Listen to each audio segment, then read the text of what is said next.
Fact number 1, scientist వాళ్ళు first telescope lens అయితే తయారు చేశారన్నమాట. ఈ లెన్స్ యూజ్ చేసి మనం 3 times వరకు జూమ్ చేసి చూడొచ్చు అన్నమాట. ఫ్యాక్ట్ నెంబర్ 2, చైనాలోని హైటెక్ డ్రోన్స్ ఏవైతే ఉంటాయో అవన్నీ కూడా పక్షి రూపంగా ఉంటాయి అన్నమాట.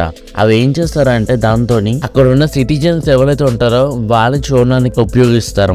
ఫ్యాక్ట్ నెంబర్ 3, ఈ ప్రపంచంలోనే ఫస్ట్ వీడియో కెమెరా ఎక్కడ చేశారంటే 1956 లో తయారు చేశారు. అయితే ఈ కెమెరా వచ్చేసరికి సేమ్ పిఎం అంత సైజ్ అయితే ఉందన్నమాట. ఫ్యాక్ట్ నెంబర్ 4, ఈ ప్రపంచంలోని వరల్డ్ బిగ్గెస్ట్ ఫ్యామిలీ ఇండియాలో మాత్రం ఉన్నారు. అది ఎలా చెప్తా. ఈ వ్యక్తి మాత్రం 39 wives అండ్ 24 children అయితే ఉన్నారన్నమాట. వీళ్ళే ఆ world biggest family. Fact number 5, మీకు తెలుసా సినిమా థియేటర్ లో ఉన్నప్పుడు సినిమా థియేటర్ లో వచ్చే సౌండ్ క్వాలిటీ చెక్ చేస్తారు. ఏదైతే డాల్బీ అట్మాస్ లాంటివి ఉంటాయో అవన్నీ కూడా ఎక్కడి నుంచి క్లారిటీ కనబడుతుందని చూస్తారు. అయితే అది వచ్చేసరికి ఈ మధ్యలో కనబడుతున్న ఈ స్క్రీన్ మీద రెడ్ కలర్ ఏదైతే ఉందో అక్కడ కనుక కూర్చుంటే మీ యొక్క సౌండ్ అనేది పవర్ఫుల్